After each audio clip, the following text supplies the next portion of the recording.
All right, we're at episode 2 of The Mandalorian, Disney Plus's Jon Favreau's The Mandalorian.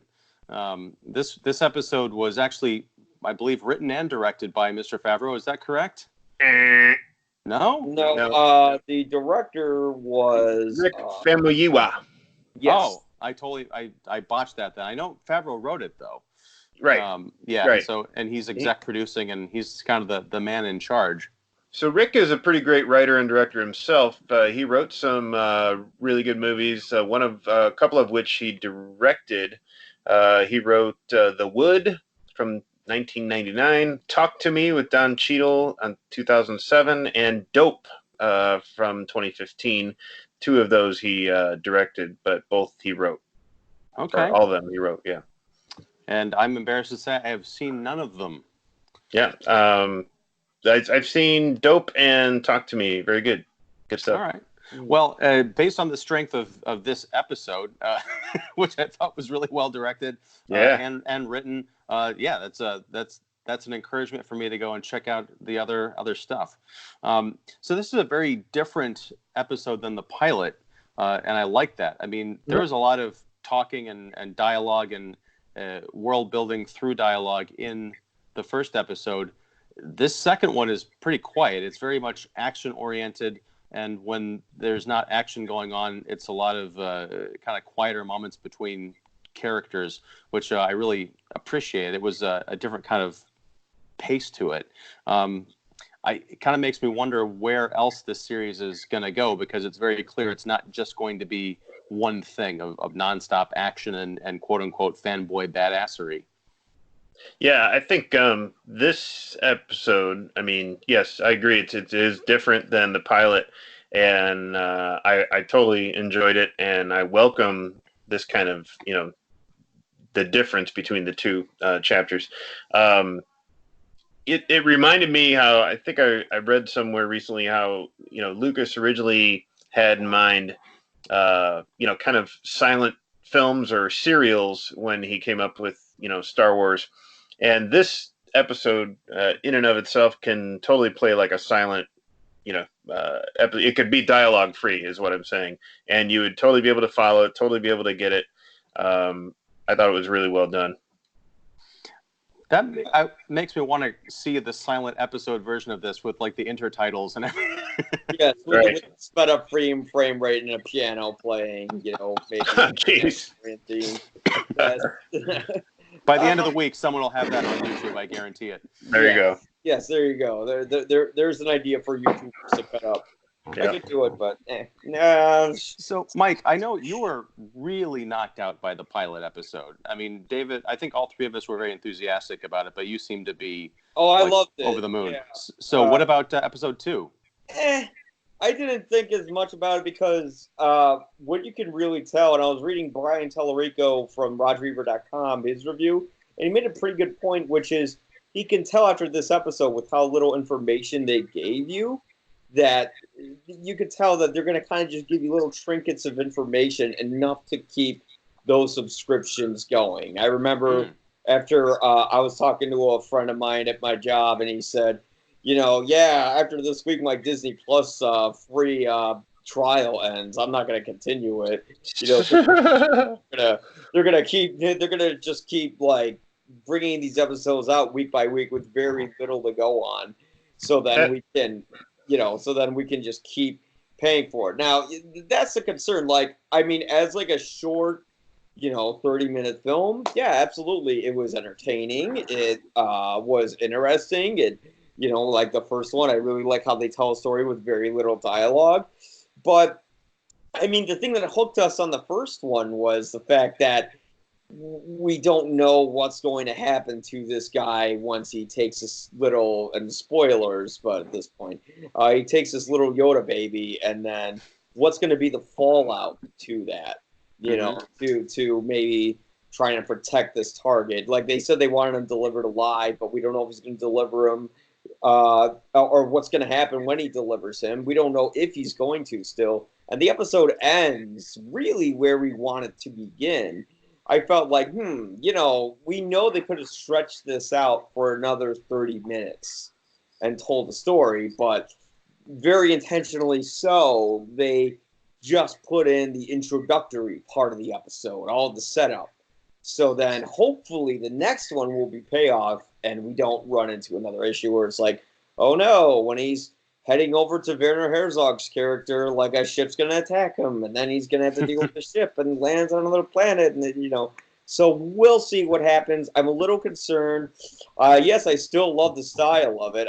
It did kind of highlight how Boba Fett easily got killed by Han Solo, because even our character Mandalorian, played by Pedro Pascal, is that his name?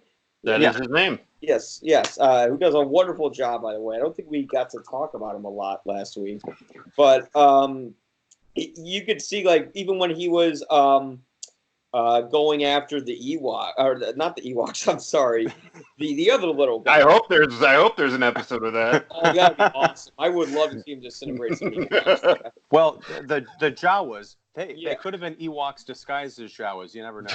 Exactly. Yeah. You never know. They do a really good job covering up their faces in broad daylight with those hoods. Did you notice their eyes are red instead of yellow? Yeah. They're Sith Jawa. That's what it is. The little dark ball babies. Somebody was saying somebody was saying on social media that each episode is gonna be like the Mandalorian going up against the one particular group of aliens that have been introduced in the original trilogy. The Mandalorians are just racist as hell. So he'll be attacked by Minox next episode, and then you watch. That's gonna happen. It was funny. Once he got to the top of that thing, though, you could see, like, this guy should have known better. Like, even I would have known better, like, not to assault 50 like Jawas on the top of a thing. But he didn't know they were up there. I mean, I think that's the cool part is it definitely injects the humor into the episode like this. Oh, yeah. I mean, that definitely felt like a almost like a Western serial or some type of a you look at a Flash Gordon serial or something where like, or even going back to the Indiana Jones series where it's like, here's a character who's getting in over his head as soon as he turns a corner, and that's what's fun. And of course, the dynamic, I think, between the Mandalorian and the titular child is the highlight of this episode. And we even see that, when I watched it like 2 or 3 times. And the first time I watched it during that Sandcrawler action sequence, I'm like, wait, where's the kid? And then there's a spot where there's a quick camera turn to him and his little gets travel pod, and he's on his way. He's following the Sandcrawler, and then there's an away shot where you see there's kind of like a medium shot where you see the Sandcrawler kind of advancing off to the right, and you see the little pod. So he's trying to catch up, and he's trying to make sure that he doesn't lose track of his guardian, but. It is great when the Mandalorian gets kind of electrocuted and then just kerplunk fall and then he wakes up and the kid's still there like, hey, yeah, it shows how it shows how bounty hunters aren't like, they're a little more vulnerable than Jedis, and they're badasses, but they're not ultimate badasses, which I kind of like about that. I like that they show he has some weakness. Well, I like what you said earlier, Mike, about how this is almost a commentary, intentional or not, on Boba Fett, because that's for decades that's been the thing. Like, he was this mysterious badass bounty hunter who was in Empire and Jedi for a combined total of like less than 10 minutes, and he went out like a punk, right? Yeah. He was rocket firing off the skiff, and didn't he get hit or something, and he flew into the Sarlacc. I don't remember. It was a blind hole in Han Solo at the time. Accidentally hit him with the large rod, and he was going, "Where's Boba Fett? Where's Boba Fett? Where?" That's right. With the jetpack, and he got spit out into the expanded universe of comics and novels. Yeah, and eventually showed up in a little TV series called The Mandalorian. No, but actually, Pedro Pascal accidentally revealed the name of the character during an interview. And we won't say that here, though. No, but it's not Boba Fett. Is it the same name as the whistleblower? Anyway. I think it's George.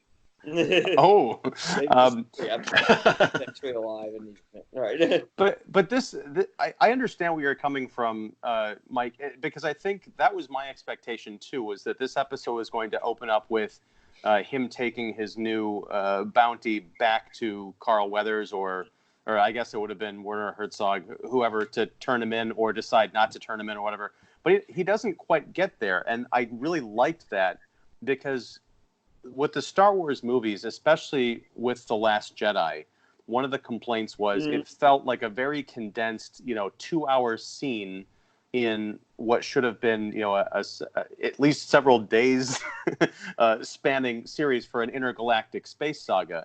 You've got to kind of cut those corners and take those narrative leaps.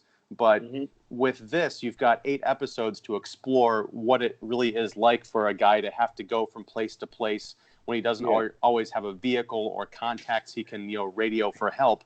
He's got to walk places. He's got to, barter with Jawas and get into a fight with a giant mud rhino, which, again, exposes vulnerabilities. So, yeah, even though episode 3 will probably feel like it's what episode 2 would have been in, say, if this was a scene in a film, I really did like that it took its time. Now, if we have more padding episodes like this throughout the show, then maybe I'll be like, yeah, they're just...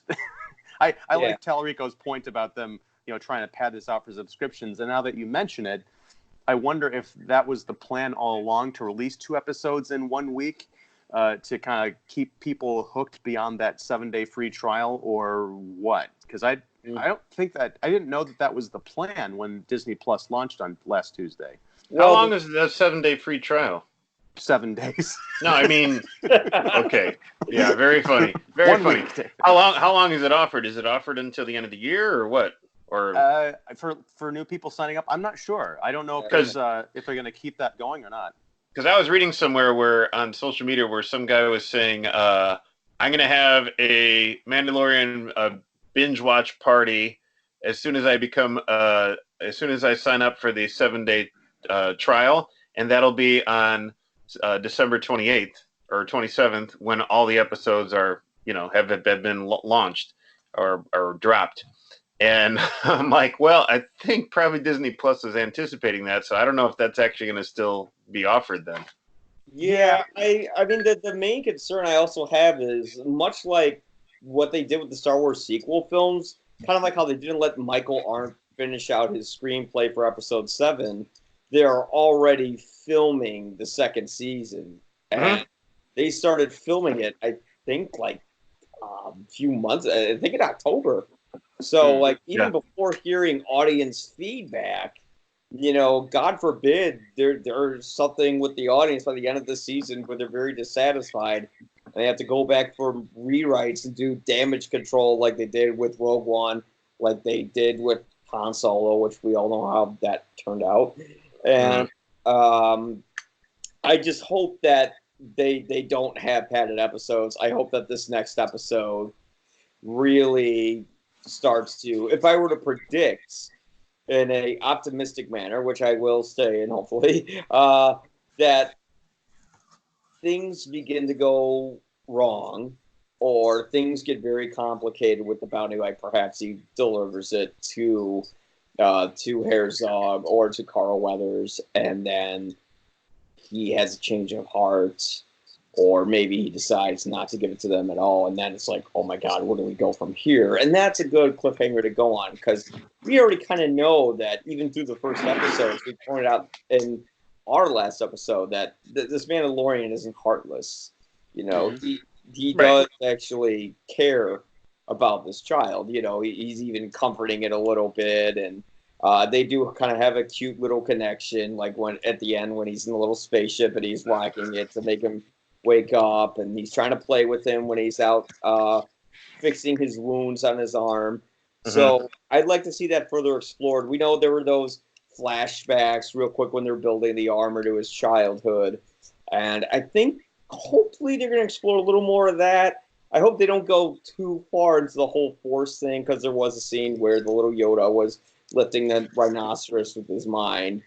And I kind of want to see something Star Wars related that has nothing to do with the Force. Yeah. Yeah, it remains to be seen how much of the force this will have. I'm hoping, like you, as little as possible. I think what's interesting too is where episode 3 or 4 can go. We get a little bit of that in the first a couple of minutes of this chapter, where the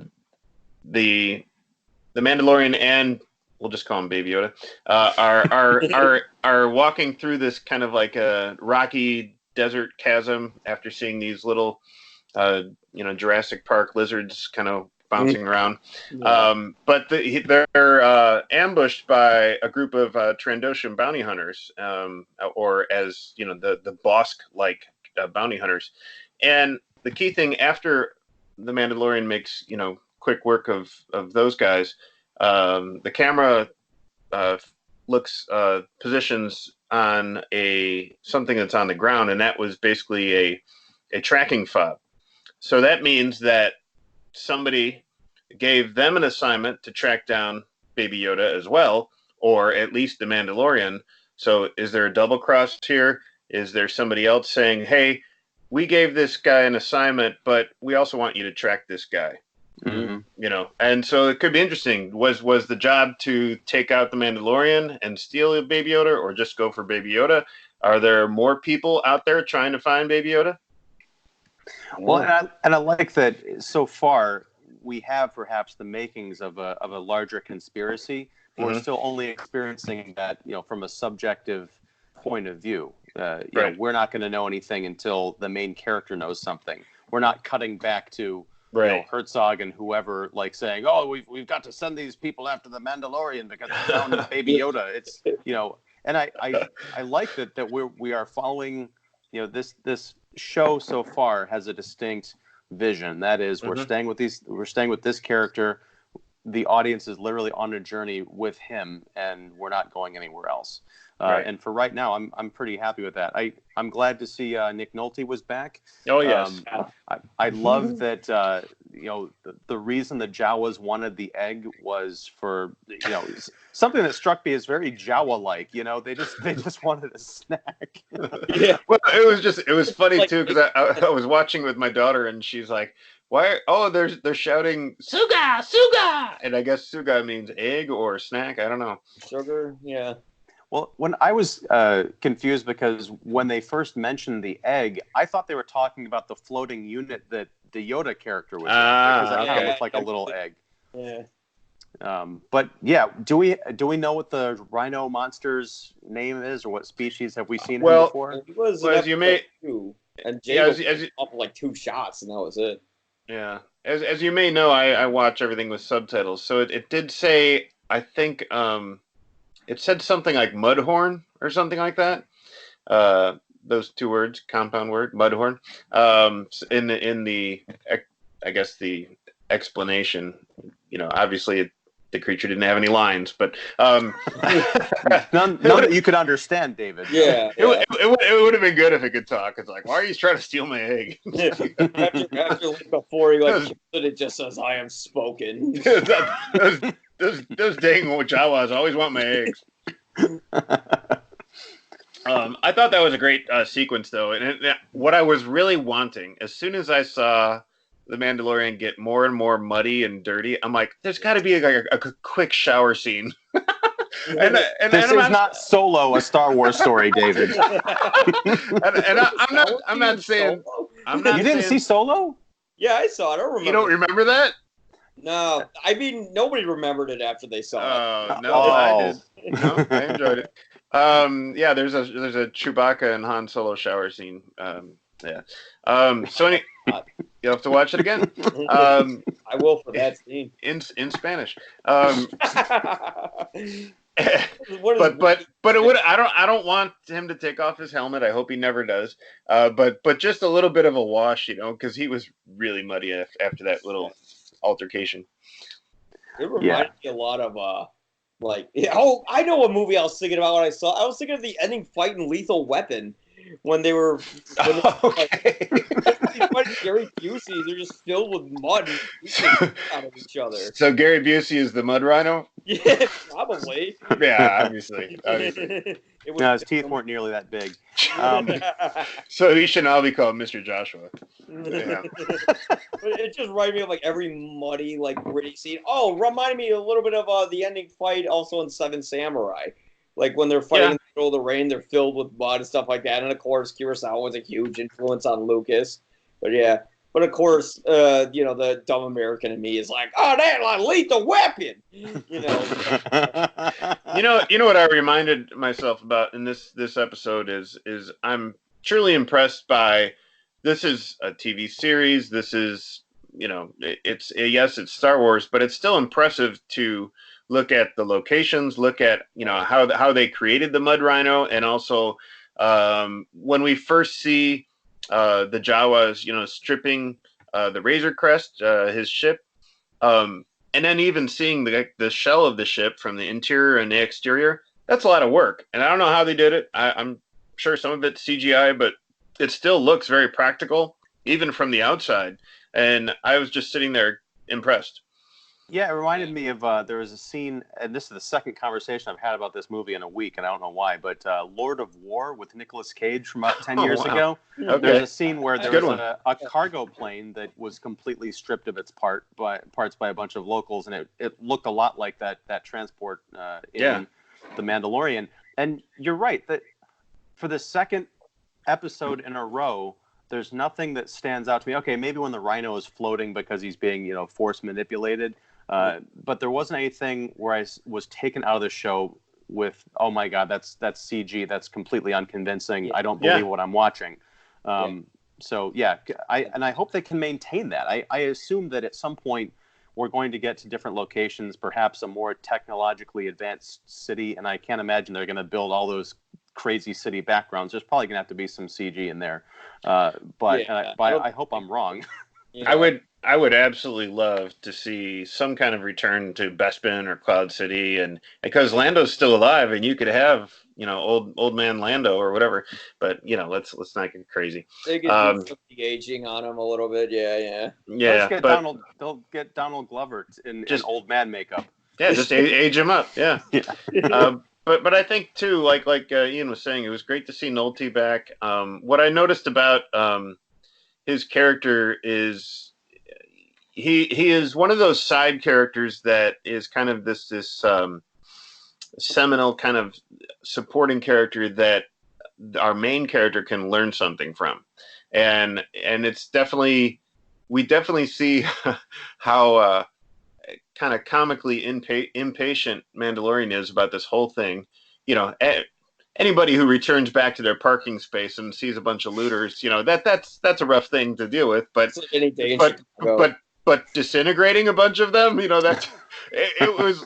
I don't know if you noticed, but you could see Baby Yoda in his pod going, I don't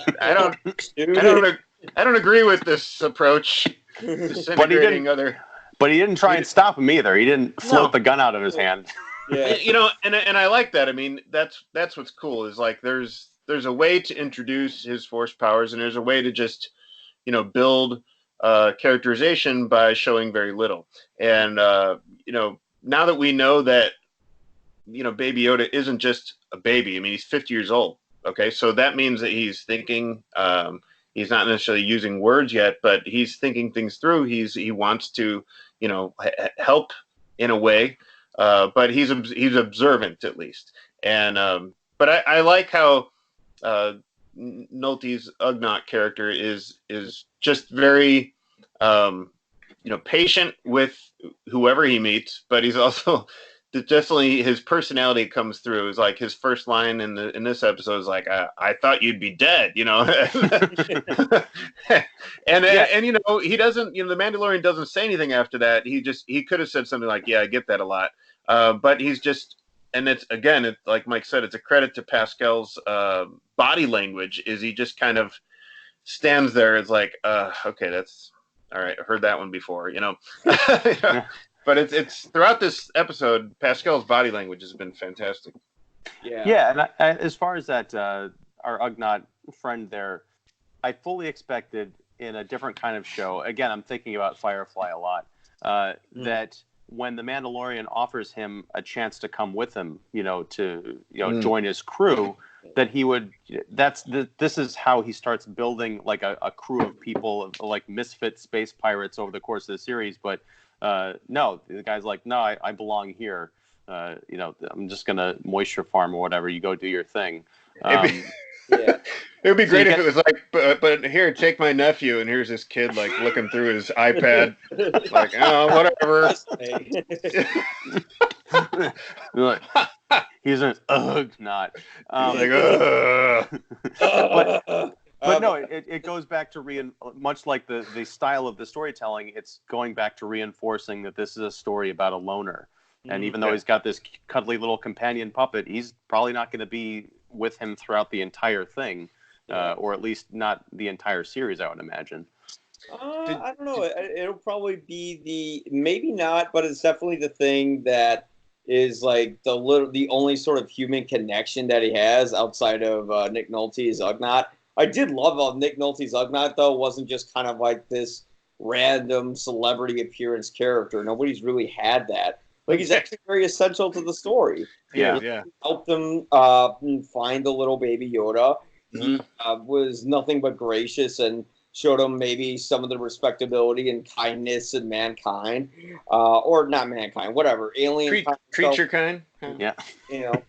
So we kind of get the markings that this is going to be a movie about a character that we are going to like, that we're going to learn about, that we can empathize with. And the nice thing is, if they slow down filming a little bit on season 2, maybe they can get some notes from the audience. And as it's a television show, and you can keep developing episodes, they can really build on what we pick up from this. And I hope they don't pay attention to any audience comments and just do their thing.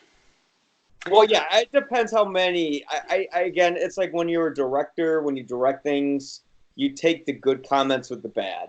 So, you don't want to go in a fan service, but you go in and maybe you do take some of the more constructive criticism, Yeah. And maybe take a step back and go, okay, well, we finished our first season.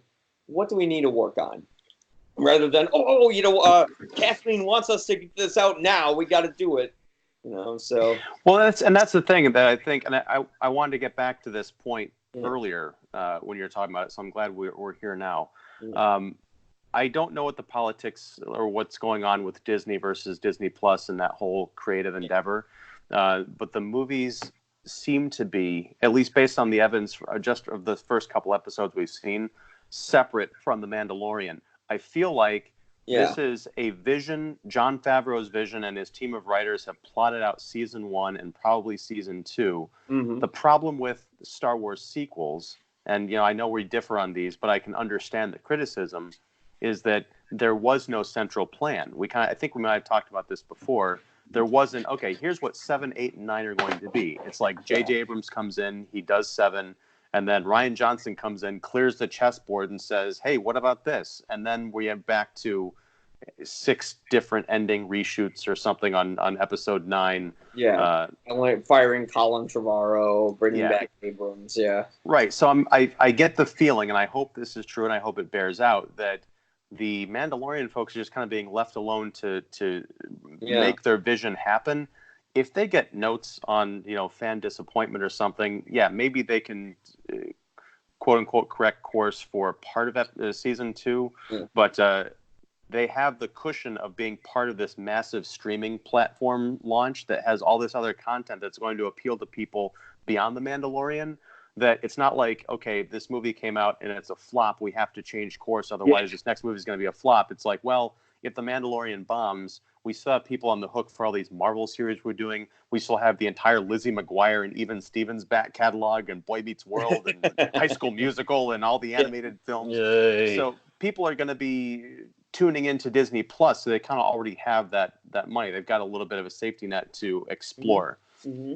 At least that's my hope. I mean, on that note, have you guys... Oh, sorry, go ahead. Oh, no, I'm sorry. You can go. I mean, on that note, have you guys been exploring any... I mean, I know we're all busy, but with the Disney Plus? Oh yeah, I saw Snow White and been rewatching the '90s X-Men series. Okay. Nice. Yeah. Uh, I watched an episode of the Jeff Goldblum series, and here's the thing: like earlier when you said, Mike, that somebody was saying, "Oh, that's the end of my 7-day trial," whatever it is. I think that that's a completely obtuse approach to this streaming service because Yeah. if you look at the historical, um, just the historical importance of some of the animation and some of the even the nature docs that they've posted here in this streaming platform. I mean, it's impressive, and it's something that's been missing and needed. And I think, like, the Silly Symphony stuff, the Disney nature stuff, the Living Desert stuff like that. It's all there, and it's now we can finally see it. I think it's great, and so it's just to watch. First of all, just to watch the Mandalorian, I mean, come on. Yeah. Yeah, I mean, I'm there with you, man, because I feel like even if the 7-day free trial thing is up, at the end of the year or whatever, this person wants to have their watch party. If they can't watch it for free, they can at least sign up for $7, and just quit after a month. But also, I don't know who's going to come to a Mandalorian watch party in late December, because the diehards are already watching it. Like, it's going to be spoiled for you. Well, right. Yeah. It's like, hey, everybody, come watch The Mandalorian. It's like, well, we've seen it. We know what happens. Like, we're just going to be watching you watch the show and watch your reactions. Yeah. I think Dave makes a great point, though. Like, I think it is an obtuse approach that my friend was taking, because there's way more than just The Mandalorian on there, and there's room to make other amazing content. And certainly I'd love to check out some of their new content, but I mean, right now I've just overloaded on nostalgia with their service. But for sure. The great thing is, you can always, even if season 2 isn't so great, there's room for season 3. It's a television show, so you have time to really explore things and break things down. I mean, there's certainly a lot of shows where maybe one season wasn't that great, or the first couple, and then the third wasn't great. But after that, they would really develop things and make them work. So it's great that that they are kind of letting Favreau develop this himself. And I'm not walking back on the comments, but I'm merely saying that we have something where you can take in a certain amount of input. And not just from like angry, fans who go on Twitter and start ranting, but more like from the critical community and maybe from the creative community, where they can learn something. And yeah, it's not like something like The Last Jedi or or Rise of Skywalker or a Han Solo, where you've dumped like $300 million into a film. And my God, we hope it works out. Like, here you have a little bit. I mean, it has to be like the highest budgeted show I've seen on television. Yeah, I've heard it's like $1 million an episode or something. But even if that's the case, you're still talking about, well, Disney spent $8 million on an episode. Yeah, or season, right? Compared to what they have to do. I mean, the backgrounds that they create. I was looking this up. They do that on the Unreal Engine, which is a video game engine that they use to create some of the backgrounds, so you don't notice it as much. And that's because it can render a lot faster. Now, you could never do that with a movie projected on a large screen. And we have talked about how you could see this on a big screen, but perhaps if they did show it on something like an AMC, we might notice some of those little technical hiccups that we wouldn't notice on a larger budget thing. Yeah. Perhaps, but something just occurred to me. All right, if you can make, let's just say The Mandalorian costs $1 million an episode, and let's just assume that this 8-episode arc is going to be something that holds up and is at least really good, perhaps great. My question is, why is anybody spending $300 million on a blockbuster movie when you can, let's just say that you could take the Unreal Engine and with a little bit of tweaking and development, make it so that it's big screen worthy. Let's call that $50 million. You could make a blockbuster 2-hour movie for, under $100 million or under 75. Well, what's going on here? I think that's why they're taking a break after Rise of Skywalker, because I think Disney realized Last Jedi did not financially do as well as they would have hoped, because the Star Wars fan community, I mean, I'm a member of it. It is a poisonous community, to say the least, in a lot of ways. So it's like no matter what you make, they're going to get mad at you. So they're like, okay, I think after this movie comes out, if it doesn't work out so well, we'll have these shows, and we'll be able to take our time with this. You know, they got a little excited when they made Force Awakens, and I can understand. If I were in their position, I might have done the same thing. You know. Yeah, but, I mean, and also after this, I mean, they're going with the most reliable potential success is, you know, going for an Obi-Wan series, which everybody wants. Everybody's wanted. So between season 2 of this and getting season 1 of this or I don't know even know if it's going to be a limited series or an actual series, but probably a limited series of Obi-Wan. You know, I think that it's a good plan as far as live action Star Wars on an episodic level. Yeah, I am curious though, because I feel like Obi-Wan, if they're going to be going with Ewan McGregor as sort of the younger Obi-Wan Kenobi, I feel like I see that as being a potentially Western in space as well. Yeah. I don't know. Maybe it's a bit more of a spiritual element or something to it. He's stuck on Tatooine for as we know. Yeah. And given the success of what we've seen so far of The Mandalorian, I have full confidence that Disney can at least put together a creative team that can give us something worth watching. So it's just a little splinter in my mind's eye. Oh boy. Yeah. And you know, it also must be noted that with The Mandalorian, we're getting for the first time women directing and a person of color directing in a Star Wars universe. Yeah. That's correct. Yeah. Well, tell that to the internet, because the comments this week have been, you know, it's either praise for The Mandalorian or a bunch of comments because there are no women on the show. So, well, yeah, there are no women on the show after 2 chapters. Yeah. And I just read earlier today how somebody was comparing Werner Herzog's character to his Jack Reacher character. Like, they're essentially the same. I'm like, you know that from one episode. I don't understand it. I don't understand it. Why do we do this? Well, it's just when people want to be offended for the sake of being offended, you know. I don't want to go into those. Fuck it, I'll go into those waters. All right, I didn't go into it as much as I should have with the Charlie's Angels review we did. By the way, I was proven right. Yeah. I'm glad it bombed. I'm not for the people who worked on it, but Elizabeth Banks's comments in light of the bombing. I read those. My estimation of her has gone down a couple of notches. I still love Elizabeth Banks, but I'm like 37 Spider-Man movies, and I'm like, okay, Ewan's right. Yeah, well, that's like the thing is, she's talking about like, can't we just have a franchise like centered on, you know, female empowerment like once in 17 years? And like, you were in the Hunger Games. 7 of them. What's wrong with you? We're doing that now. Yeah. So let's table this one for another night. Any closing thoughts on chapter 2 of The Mandalorian?